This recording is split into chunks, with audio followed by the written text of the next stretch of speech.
So this video is about getting your first bike. Now, if you're buying your very first bike, I assume that you have somewhat limited riding experience. If you have a lot of riding experience and this is your first bike, then ignore what I'm about to say. But if you do not have a ton of riding experience and you want to get your first bike because you want to go out there and ride, you took the rider course and you're all ready for it, then what are some things to be thinking about with respect to buying your first bike? First off is just picking the right bike and the right gear. So make sure that you've got the right riding gear, things that are going to be comfortable. I really like these gloves. They're summer riding gloves. They breathe really well. I get good feel for the throttle and everything. And so I love my gloves, but make sure you've got the right gear. Make sure you pick a bike that's right for you. I'm not going to get into that. Pick a bike that's right for you. For me, it was the Svartpilen 401, obviously. Now, then you have to go about, actually getting the bike. So I found the motorcycle that I wanted. It happened to be about an hour away from where I live, and it required major highways. And so when I was talking to the dealer about making the purchase, I specifically said, I need you to know that I am not going to ride the motorcycle off, like I'm not going to ride it home. And so I specifically asked, can you deliver it? Because I'm a new rider. If it was just like 30 minutes of city streets, maybe I would have just ridden it home, right? But you have to ride within your own confidence and comfort level. And for me, here's what I did. I took the basic rider course on Saturday and Sunday. On Wednesday, I got my license upgraded with the state of Texas, and I put a down payment on my motorcycle. On Saturday, I went and I bought my motorcycle. I had never ridden a motorcycle before. So Saturday, Sunday was the very first time I ever sat on and rode a motorcycle. I passed the course. 1 week later, I got my first motorcycle. Now, you tell me, I'd only ridden twice. Was I going to jump on that motorcycle and go on major Dallas-Fort Worth highway roads with a bunch of cars, having only ridden twice? No, I decided that would be really stupid.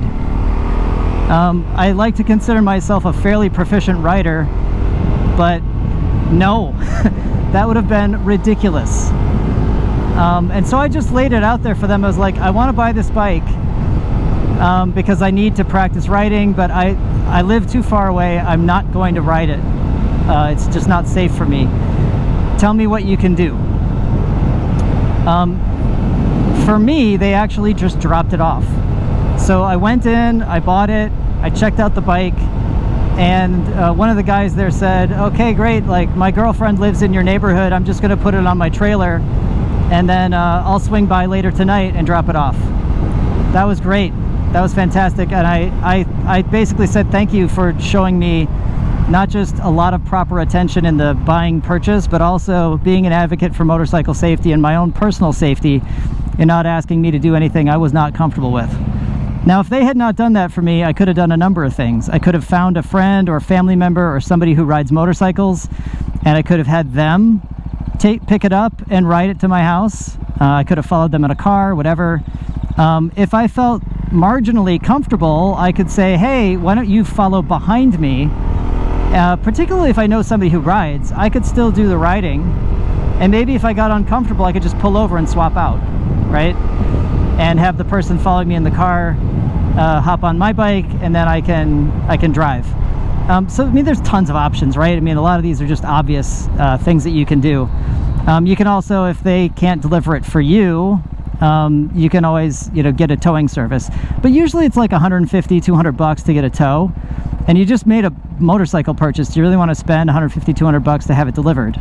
It's up to you. Again, if that's how you get a bike to the place that you need it safely, then yeah, I mean, hey, we're talking about safety here. I was lucky. They did not charge me. The guy was just like, nope, I'll just drop it off. I'll just deliver it. No big deal. So again, I'm very grateful for that. They took really good care of me there. That being said, not everybody's going to have that option, and you got to do what's going to be right for you. but that worked for me. Now I'll say this, I wanted to force myself to ride the motorcycle, so yeah, I had them deliver it because I didn't feel comfortable doing an hour on, you know, busy Dallas-Fort Worth roads, having only ridden a motorcycle twice. But I had them drop it off, not where I was going to park it. And I did that on purpose. I asked them specifically to drop it off in a location where, after they left, I would have no choice but to hop on the motorcycle and ride it around the block, at least. At a minimum, I had to ride it around the block and back into where I was going to park it. And I did that on purpose because I wanted to force myself to ride every day, and I didn't want to be worried about hopping on my brand new bike. So that was a forcing mechanism for me. Awesome, I got my motorcycle. I have to at least hop on it and ride it around the block. I should be able to do that, even with only 2 days of riding experience. There should be no reason, unless I bought a completely inappropriate bike, there should be no reason for me not to be able to just jump on the motorcycle and at least ride it around the neighborhood and back and park it, right? And but I didn't want it sitting in the backyard for a week, 2 weeks, 3 weeks, being too scared to ride it. I just wanted to nip it in the bud and get out there on the bike.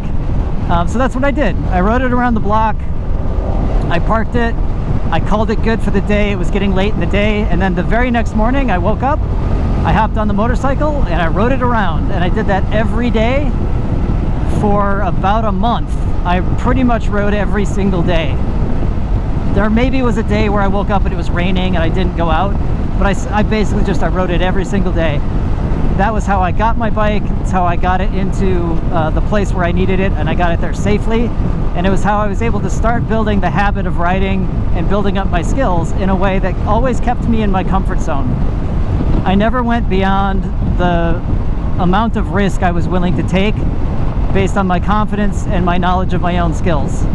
And I would just encourage you all to think the same way. If you're a new rider and you're getting your first bike, you don't have to do something you're not comfortable with, ever. There's nothing worse than dropping your brand new bike because you had to ride it home and you weren't ready to do that, right? Or you got into a situation that you weren't prepared for. So again, for me, I come from a very unique position. I had only ridden twice, Saturday and Sunday at the rider course.